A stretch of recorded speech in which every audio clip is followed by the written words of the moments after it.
in a Christian environment, ended up studying Christianity, learning about Christianity, sang carols, learned the Bible.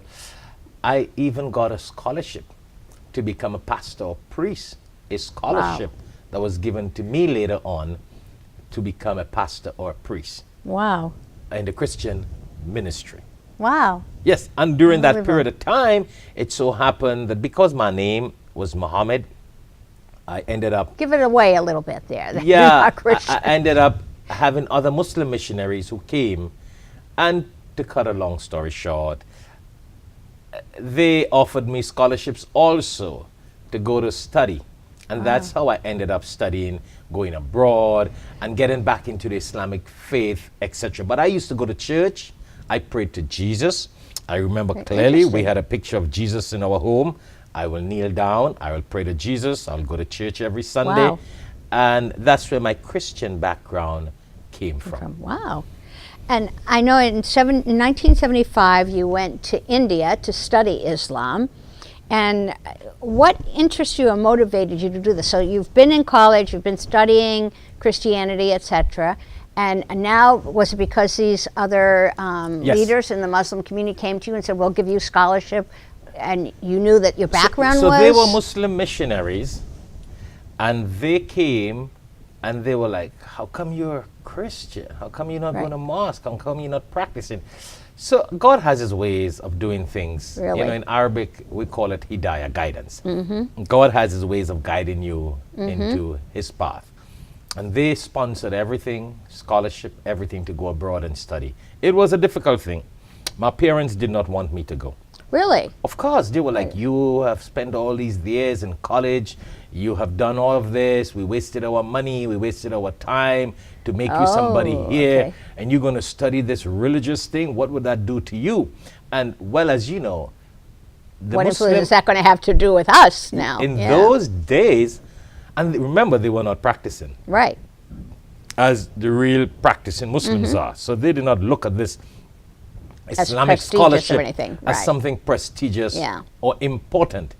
However, they insisted that I don't go. So it was a whole battle of families and relatives coming together to get this to happen. But finally it happened. And so, what, after having studied Christianity and all that, having not grown up in a really observant, I'll put it that way, Islamic home, why were you interested in studying Islam? I know these missionaries, or I'm not sure if that's the right term for them, but came to you and said, we want to offer you scholarship, you should learn about your, what was it that motivated you? Did you want to learn about your background? Did you feel like, hey, I should Well, really I know was where very- I'm from, or? I have always been very adventurous. That's the Okay. kind of person Okay. I am. I love to be adventurous, to explore. So it so happened, it was not just a scholarship in a plate. They took me with them to some different retreats. Oh, And for want okay. of better words, you know, in the Muslim world, they are known as the Tabligh Jamaat. I know that will be What does that confusing to mean? you. It's a group that do a lot of outreach Outreach, okay, and trying to get Muslims back on the path, gotcha. encouraging Muslims, and I'm sure in the Jewish faith, and every the Christian, faith does, I think, encouraging people of their faith to come back on the right path and to get hold of yourself of where you have gone lost and went astray. So they took me on different retreats, if I would want to say, different places, spent 3-4 days with them, and these were some people from South Africa. Wow, Oh yeah, they interesting. were not from the Caribbean, they were from South Africa. Okay. They were heavy loaded financially, they were rich, they were wealthy, they were educated, and they were very religious. So they became very influential in my life. And it was probably at a time when you were, Yeah, 16 years. yeah, that's the right age to when you're Very- searching for yourself and yes. you're searching for meaning in life, and they Very gave you a great adventurous. message. You know, Yeah. at that time, Yeah. I was doing different courses on my own, how to build a television, how to Wow. build radios, how to do I love technology. I've always loved technology, media, you know, all this sort of science. Computer was not around in those days as we have today, You know, so it was about radio and television and all these handheld Still about devices. communication. Yeah. Yes. Yeah. So it took a little drill on me to make a decision. But their love, based on your question, their affection, in that retreat, they took me to another country. For about 1 month I spent with them. It was during the summer vacation. And that connection and that relationship and that... It lit a light bulb in you. Yes. Yeah. And that was the thing that won my heart, that made me decide that I have to go. So let me ask you a question. So as you're studying Islam, did you have to learn a different language? Did you have to learn text to be able to read Arabic or whatever? Oh, definitely. When I went and abroad... how long did that take? When to I do went, that? it was in India. So when I went to India, it took a lot of time. But we were would doing it think. together. We had to get people to help us on the side, or the students or the teachers to help teach you Urdu. Urdu is a language in India, which was the medium for us to learn Arabic. Okay. And that's how we went ahead learning. It So was you- a real task. It could have been frustrating on days and times. It was trying. Those days we did not have cell phones. We had to go to the city to send a telegraph, telegraph, tuck, tuck, tuck, tuck. In those days, back from India to the West, Trinidad, to get a message to my parents. When they would write a letter to me, it would be like a month, Wow. sometimes 2 months. Sometimes 3 months, and you will not get a letter. It will get stuck into the mails. It was, Yeah, today we difficult, call very it difficult, snail mail. Yes. Well, it was slower than It was real snail mail. It was Yeah. snail and it was stale. By the time you got mails and news, it was all All gone. over. Oh, wow. So while you were studying, I noticed in your bio, and you alluded to it just a few minutes ago, that you also took courses in journalism. And I know from our work together in Interfaith that when you came on board, you really created a newsletter, you were really into communication. Where did that come from? So while I was studying in India, I were really motivated to do journalism. Because, India is an interesting country, when it comes to media, when it comes to movies, when it comes to production. India is really fascinating. So I got to like journalism in India. And remember, when I was growing up, already, I loved the technology, building radios, putting together this, putting that during my college days. So that's where I took a course in India on journalism. And India journalism is very high tech. You got so many states, so many languages. So in reading and writing across there, it was really fascinating, and it did help me. That's how when I came back after qualifying as an Islamic scholar, I got involved in my own producing the Alhikmat magazine, which is over 37 years old, out there consistently. Thank God. Got involved in television, got involved having my own television programs, my own radio shows. I would have my own 1 hours on television. Ever since in the Caribbean, when I came back, on television, on radio, always on the newspaper, producing my own magazine, doing a lot of publications. It led me on to printing. So you see the whole media thing. I do. Those were the days before social media. I have always been involved in And I think media. you were very advanced, because as you were getting into this, from what I'm hearing, to help spread the word, to help explain Islam, explain all of the things that you were learning to others. You are also still involved in interfaith in your own way. So Yes, so I used that journalism skill to spread the message yes, of humanity, yes, to remove misunderstandings among cultures and faiths, in addition to spreading the message of Islam. And Absolutely. bringing people together. And so you came to the U.S. when? And around 1990, I started visiting the United States and lecturing in different states throughout the United States. And when did you create Darul Uloom Islamic Institute here And in I Pembroke finally Pines? started taking root here like in 1991.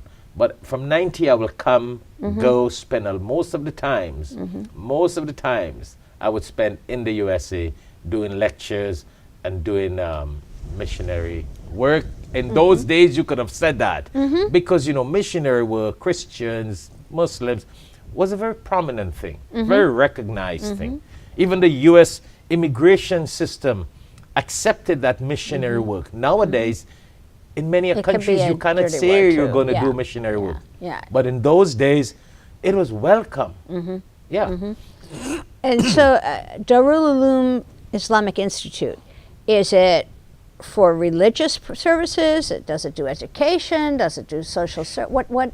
Tell us about the So institute. Darul Uloom came about in my mind because I studied in the oldest and the largest Darul Uloom in the world, which was founded in India.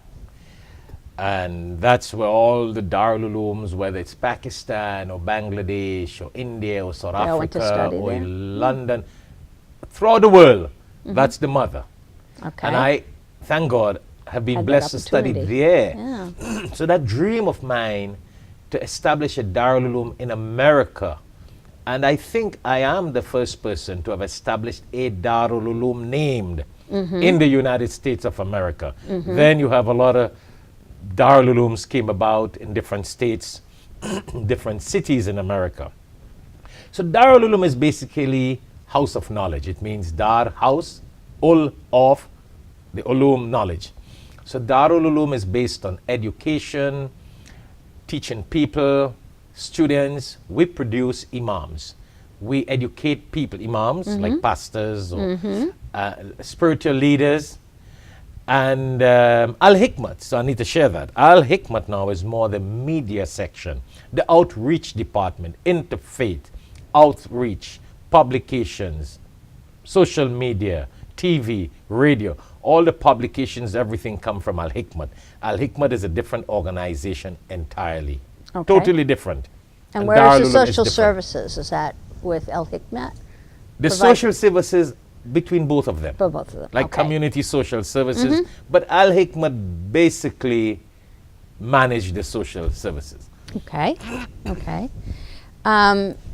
So now talking a little about you're in the States and you're getting involved in interfaith, and you became in 2002 you became the first Muslim president of the Interfaith Council of Greater Hollywood. And I'm just curious, what interested you in taking on this leadership position? And for your presidency, what kind of message did you want to send as the first Muslim president of Interfaith Council? That held a lot of maybe pressure for you because this was the first Muslim. What did you see happening with that?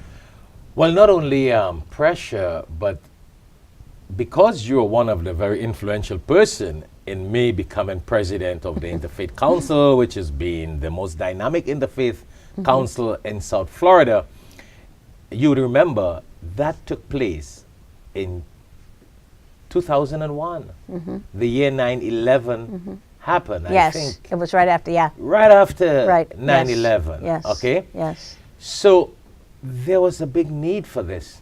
It was the Correct. most difficult time to be a president Right. of an interfaith council. Right. And I love the question.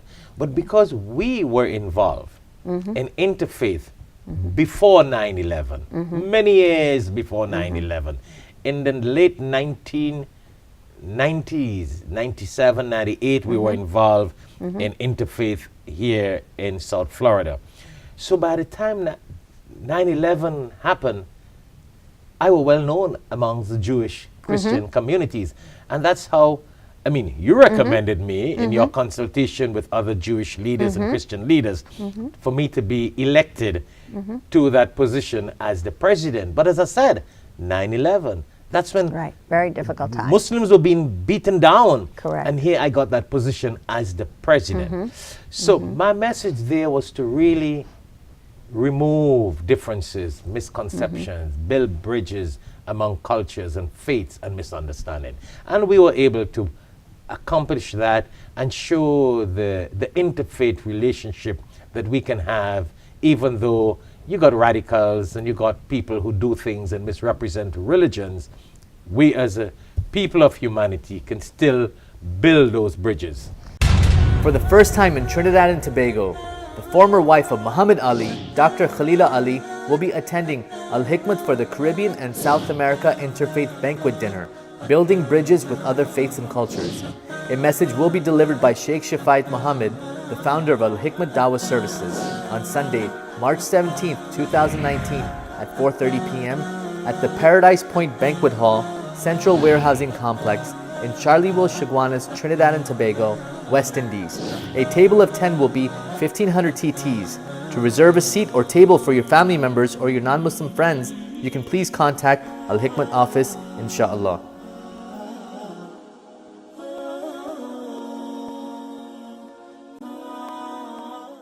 Out of curiosity, I mean, obviously you have a deep, abiding faith and passion for interfaith, and you've explained why. But I'm curious, how did your congregation, how did your fellow Muslims that at Darul Uloom or at Alhikmat, how did they feel about your involvement in interfaith issues, especially, as you say, post 9/11 and feeling down and feeling people were not being respectful to them, what have you? How did they feel about you choosing to put yourself, if you will, in the line of fire of getting involved in interfaith and being the spokesperson? Well, that's a powerful question.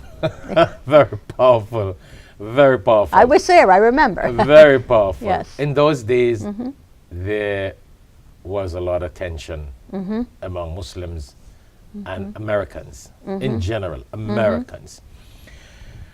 I'll just refer to two incidents or instances. So there was once a rally or a demonstration against the Israel embassy, or not the embassy, maybe Israel. The consulate. And too, it was down in Miami. Yes, the in Israeli front of the consulate. embassy. So there were Muslims who invited me. I did not go. Do you know they sent a death threat to me? That I am not a true Muslim. I am Jewish. I'm the Jewish imam. Yes. They called me the reverend imam. They criticized me. They said that I am more Jewish than Muslim, so my blood is kosher, meaning that they can kill me. So I got death threats for being involved in interfaith. But remember, you're an ideal example. Remember, you used to set up meetings, and we would meet the consulate, some of the representatives from the consulate of the Israel embassy. We had lunch together. Do you remember that? Yes, I Once do. or twice? Yes. And so if we had a relationship that I could have spoken to the ambassador, the consular, and the embassy, why would I make myself stupid to go in the front of the embassy and march? Right. To express an opinion, when you could have picked up a phone, we could have talked and get an idea and discuss a matter. So why should I have gone? I did not need to go.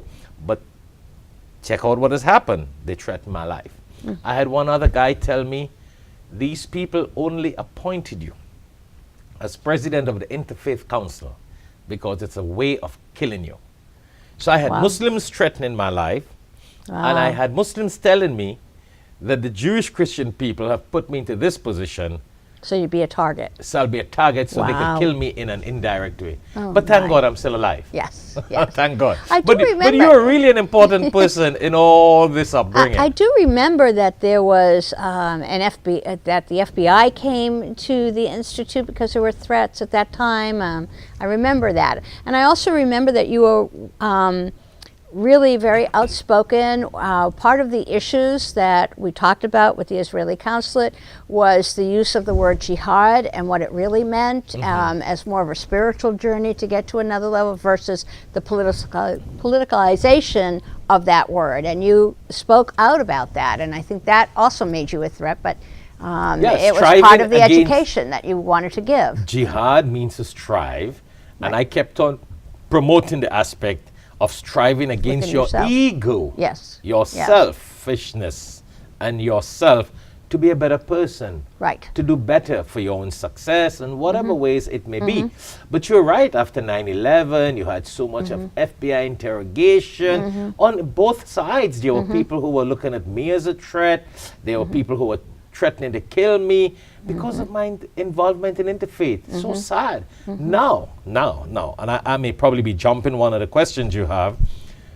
When President Trump became president, and with all his remarks that he made in his campaign, the very same people, and some of the very same people who threatened me, called me a rabbi Muslim, condemned me, they were the same people making all the headway and all the effort to be in the front line of interfaith.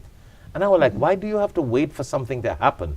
You have to Right. wait for President Trump to say, get rid of all the Muslims in America before you get up and understand interfaith, when I have been in interfaith long before that.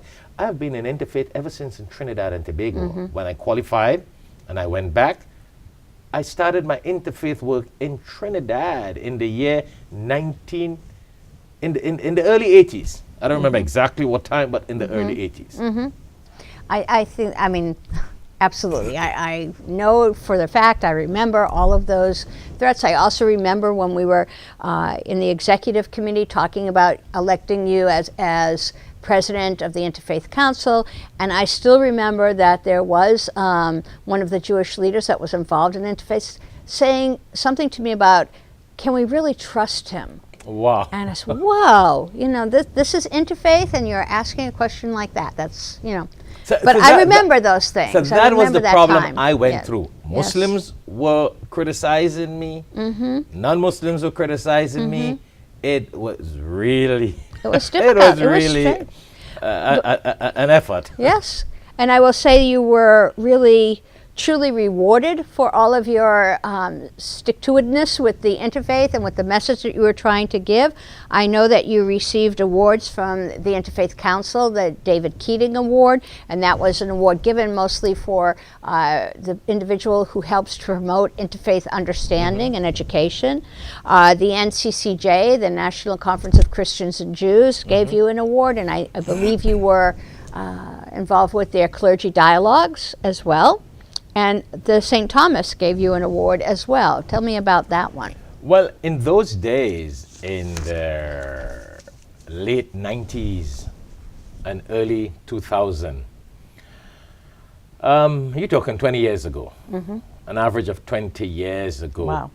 I don't like to say this, but based on the media and response in those times, I happen to be one of the pioneers of interfaith in the United States of America. In the United Absolutely. States of America.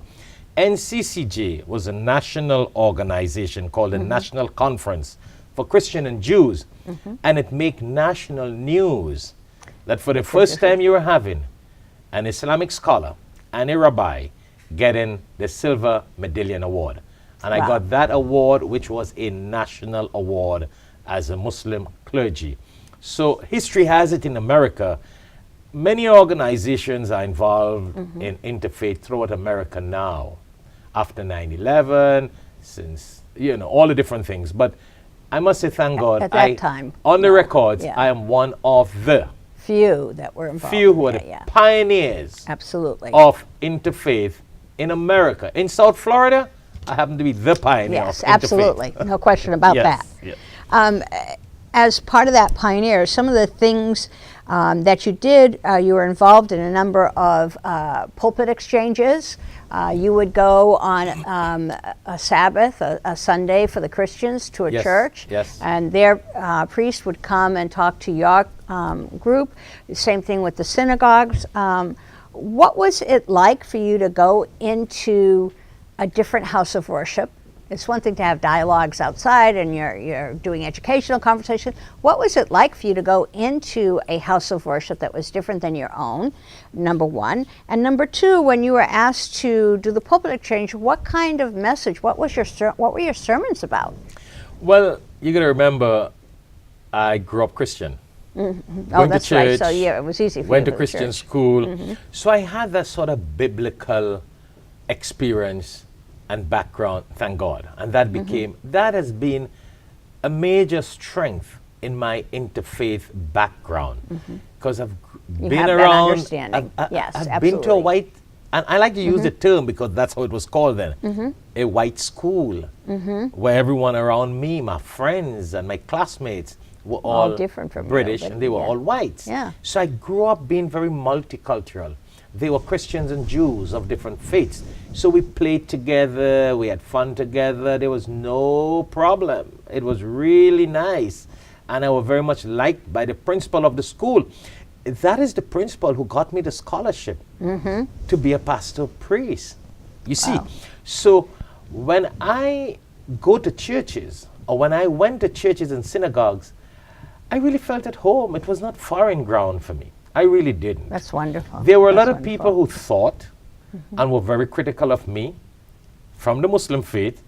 What is he doing there? What is happening? Because you understand, Orthodox Christians and Orthodox Jews of different levels do not tolerate going into other Absolutely. religious institutions. Correct. So the traditional conservative Muslims, some of them had a problem.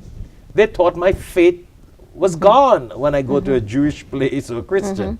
So it was a little technical, but personally in me, because of my going to church, Your before I background, want to you felt study Islam, comfortable. Yeah. and the biblical teachings, there were times, Marjorie, when I would give a lecture in a synagogue or a church, and it would be totally on the Torah and the Bible. And I would have Christian and Jews come to me and say, where did you learn Wow, that? right. And I'm like, but from your scriptures. Yes. And they're like, why, we didn't know that. I say, yeah, you got to Yes. read your books. Absolutely. Because a lot of Christians and Jews, like Muslims, Christian, Jews, and Muslims, do not read their scriptures. Absolutely. They only listen to what the rabbi, the priest, or the imam got to say. So a lot of the depth in the scriptures they don't know. So when I would talk from the Bible and the Torah, they were like, amazed. We have heard that from our pastor and our priest. And you know what, it was interesting to me, one of the interfaith programs that you suggested that we do, and it turned out to be my favorite interfaith program, was to take a look at the prophet Abraham.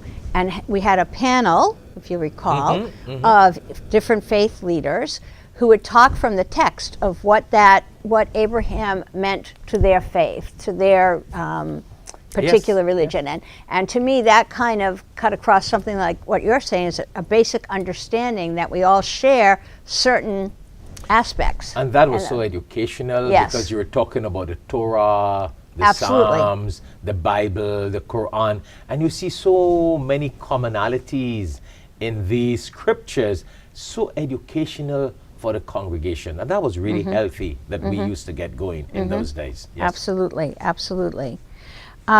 You represented Islam at the Florida State Faith Summit.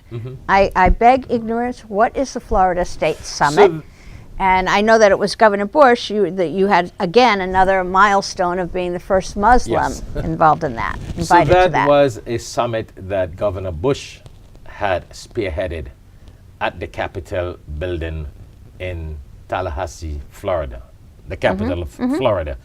And it was to bring religious leaders of different faiths to come together and discuss issues and, of course, work together from a faith-based vision for the betterment of the people in America. And I happen to have been the first Muslim to get through and be invited personally and honored to be there. Wow, fabulous. Yes, in the days of Governor Jeb Bush. Great.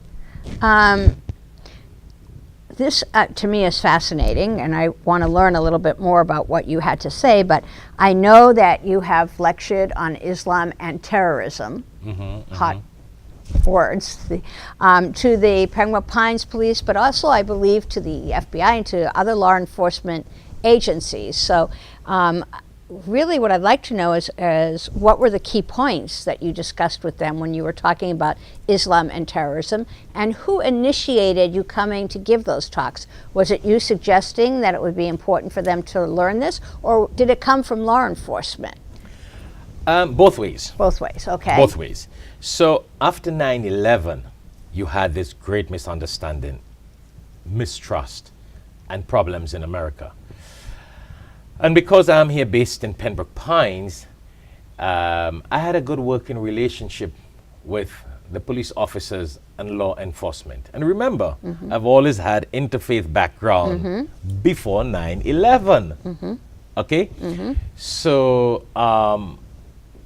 they thought that it was important that the police officers, so this came from them, that the police officers should know more about cultural diversity. Okay.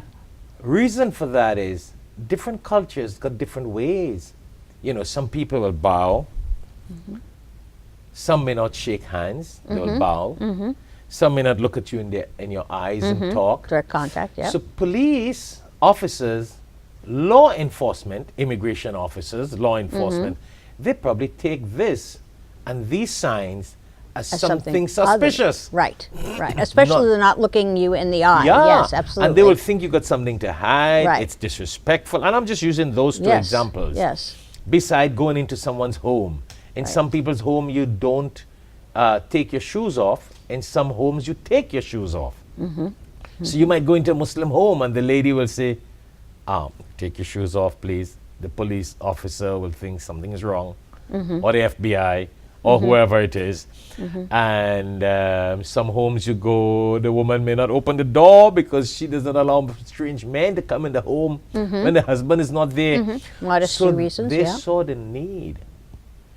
And I was able to talk to some of these officers that I knew, to police officers, to educate the other officers on how important it is to understand cultural diversity, which will help them in In their job. analyzing Right. their situation in the job. And who's a real threat and, And who who is the isn't. real threat Yeah, and yeah. why. You see what I'm saying? And then that led me on to now meeting such officers who retired. You know. And I'm remembering one of them, and I must mention his name, Sergeant Jim Gort. Sergeant Jim Gort. Very prominent. I had a big war with him. And when I say war, he gave me the hardest of time when I was lecturing the police officers after 9/11 on terrorism, on cultural diversity. I mean, he criticized me, he condemned me so bad that you would think that's the worst ever. Do you know what happened? He became my best of friend. He ended up, later on, we had a conversation. He started coming by me to learn to read Arabic. And I could mention this about him because we became real good friends. He started learning to read Arabic from me. Then he became a man who was involved in all these high-tech law enforcement program. I don't remember. It was some sort of anti-terrorism force that he had been a major part of, director with other former top directors of different agencies, whether the FBI, the CIA, whatever, and they would have big major courses in different universities and centers. You see what I'm saying? Yes. In different states. I remember going to Arizona, Phoenix, Arizona, to lecture to different law enforcement officers of all different levels.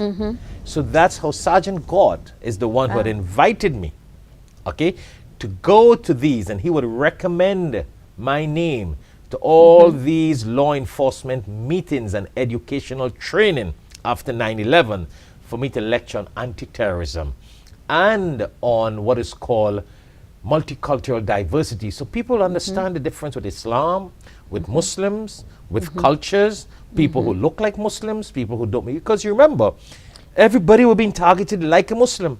Right, And nobody Right. could have, as long as you had the color like a Muslim. right. They were mixing up Arabs with Sikhs, with Muslims. Everything was total chaos after 9/11.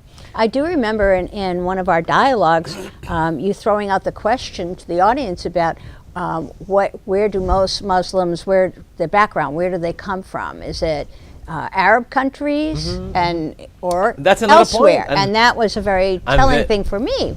A lot of I people learned. thought that Muslims were majority from Arab, Arabia. right, right, Not and they're knowing not. that they were the minority. Correct. You know, you correct. got the most amount of Muslims in Indonesia. I will tell you that from the Jewish side of these Jewish-Muslim dialogues, that was probably the most startling fact that people did not understand Yes. and did not know. Pure ignorance, just did not know that. So that was one of the reasons for the need of this sort of education. And definitely in those training centers, they used to have these training education programs. That's why I ran into different officers, different agencies, immigration, wherever, because they were all taking training after 9/11 at different Yes. states and different Yes. institutions. And I were invited as a guest speaker to lecture on these issues. Did they ever ask you to, or did they ever pressure? Maybe it's not the right word. Did they ever ask you or say to you that we feel it's the role of the Muslim leader in the mosque to identify people that might be terrorists within their congregations? Because I had heard that sometimes the FBI did that.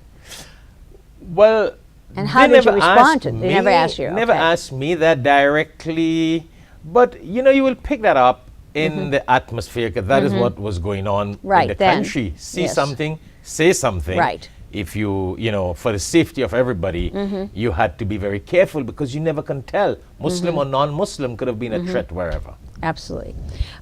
So now let's move past 9/11 to today. Yes. And new interfaith efforts. An organization you're starting called Voice, Voice of Interfaith Clergy Expression. Why now? Why start this organization now? What are its goals? And how can your viewers or anyone else become involved in the organization? So Voice, VOICE, Voice of Interfaith Clergy Expression, speaks for itself. Issues, humanitarian issues, interfaith issues, misunderstandings, building bridges with different cultures and faiths, etc. We want to bring clergy leaders from their faith background, their education, their experience, to voice their expression as to how we should work together, what can be a problem, what cannot be a problem, how we can solve problems, and make all these congregations worldwide, local, national, international, work together. And it can only happen from a clergy level, a scholarly level, a high level, where people will better understand what's going on and have that sort of authenticity of the educated leaders voicing their expression on issues, any issues, biblical, whatever it may be, local, cultural, whatever.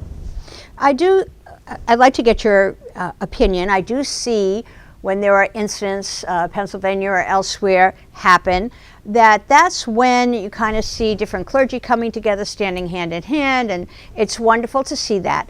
But after it kind of dissipates from the news, you don't see an ongoing kind of interfaith and that's why activity. this voice is important. We don't want to wait for a disaster or calamity before the media says something and someone has to say something, a backlash to something.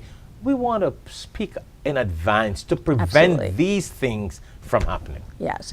And I that's think, where we are. That's where we are. Yes, absolutely.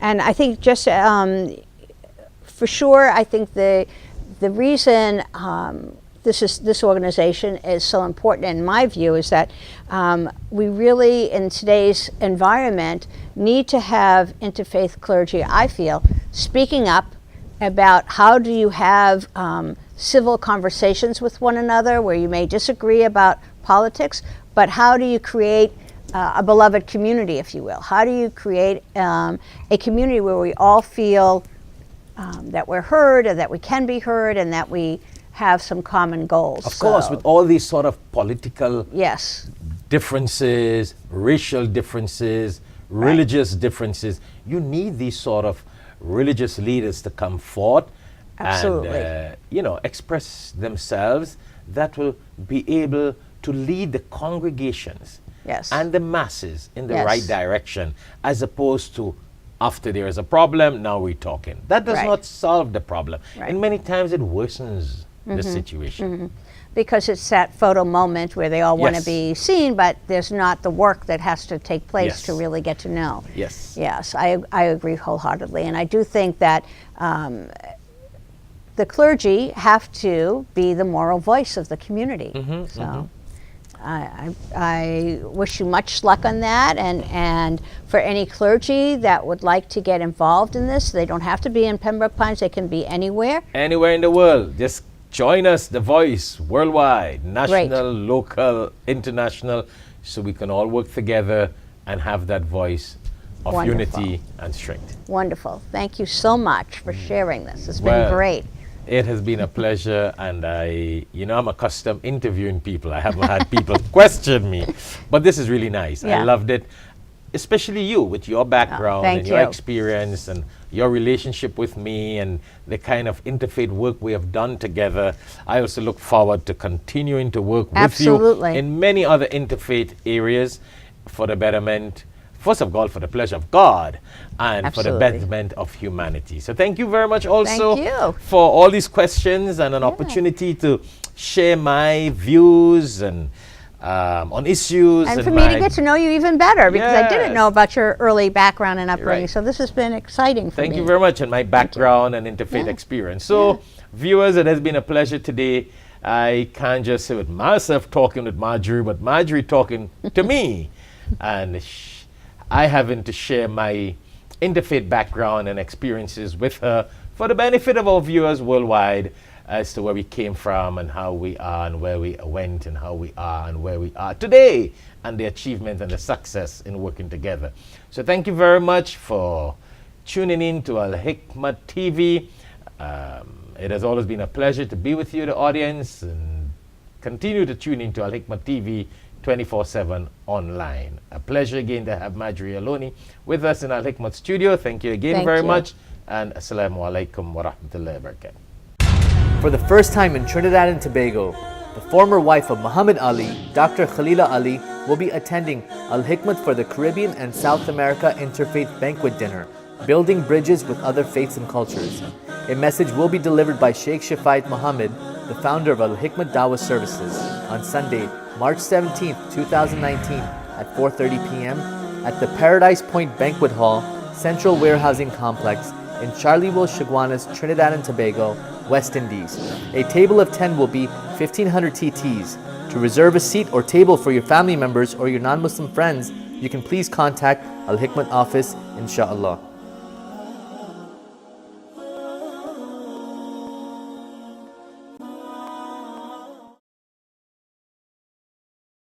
With over 20 years of traveling experience, Al-Hikmat Services is offering exclusive 2019 tours for a 10-day Umrah in Ramadan traveling to Mecca and Medina on May 11th to May 20th, and a 10-day tour of India and Dubai on October 13th through October 23rd, visiting holy sites, Taj Mahal, and many other historical sites.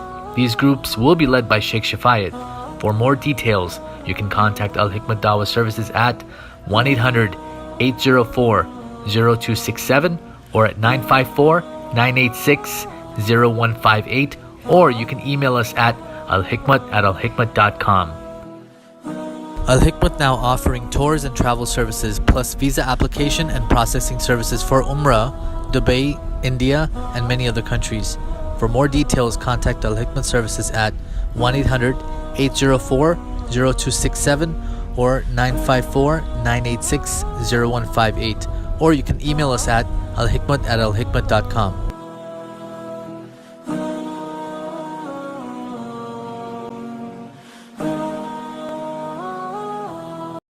Royal Bengal Trading, importer, exporter, wholesaler of Bangladeshi Indo-Pak groceries and spices. We specialize in various authentic Indian masalas, juices, flours, rices, and spices. We offer exclusive brands as Ocean Pearl, Shan, National, Tilda, Himani, and many, many more. We're located at 36B Caroni Savannah Road, Charleville, Chaguanas, Trinidad and Tobago. You can call us at 473-4676 or call 476-3117. Email us at wahabdk@gmail.com.